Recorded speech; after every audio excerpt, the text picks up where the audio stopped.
در منصور میں حضرت بریدہ رضی اللہ تعالیٰ عنہ کی روایت ہے، نبی علیہ الصلوۃ والسلام نے ارشاد فرمایا کہ 10 کلمات پڑھنے والے کے لیے اللہ تعالیٰ کافی ہو جاتے ہیں۔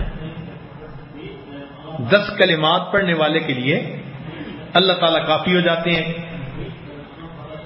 ایک، حسبی اللہ لدینی، تو اللہ تعالیٰ اس بندے کو دین کے اندر فتنے سے بچا لیتے ہیں۔ دین کے اندر فتنے دو طرح سے آتے ہیں، شبہات کی وجہ سے، شہوات کی وجہ سے، تو اللہ دونوں طرح کے فتنوں سے بچا لیتے ہیں۔ دوسرا، حسبی اللہ لما اہمنی، جو چیز مجھے پریشان کرتی ہے اس بارے میں میرا اللہ میرے لیے کافی ہے۔ تیسرا، حسبی اللہ لما بغا علیہ لمن بغا علیہ، میرا اللہ کافی ہے اس کے لیے جو مجھ پر سرکشی کرے، جو مجھ پر چڑھ دوڑے، حاسد ہو، دشمن ہو، کوئی بھی ہو، میرا اللہ اس کے لیے کافی۔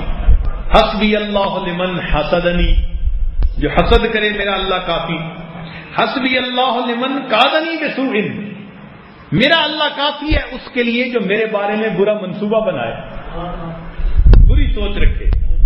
حسبی اللہ عند الموت، حسبی اللہ عند المسألۃ القبر، حسبی اللہ عند المیزان، حسبی اللہ عند الصراط، اور 10واں فرمایا حسبی اللہ لا الہ الا ھو علیہ توکلت و الیہ انیب۔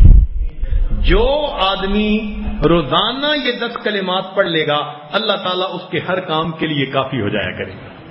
اب اگر یقین بنا ہوا اور بندہ یہ کلمات پڑھ لے تو اللہ تعالیٰ کی کیسی مدد ہوگی اس بندے کے ساتھ۔ اللہ اکبر کبیرہ۔